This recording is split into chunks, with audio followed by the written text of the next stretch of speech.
now we are going to focus on functional activities.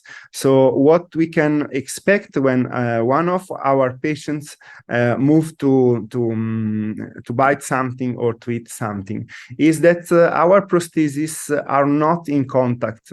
So the occlusion is not working in this during this time, is working only when the patient is going to shadowing and also when is going to move from the centric during parafunctional activities. But all of the time when we bite, when we eat something, the prostheses are not in contact. So it's too important to position properly our teeth and to test this position at the first visit. For example, as you can see here, I tested the stability of the prosthesis in the first visit,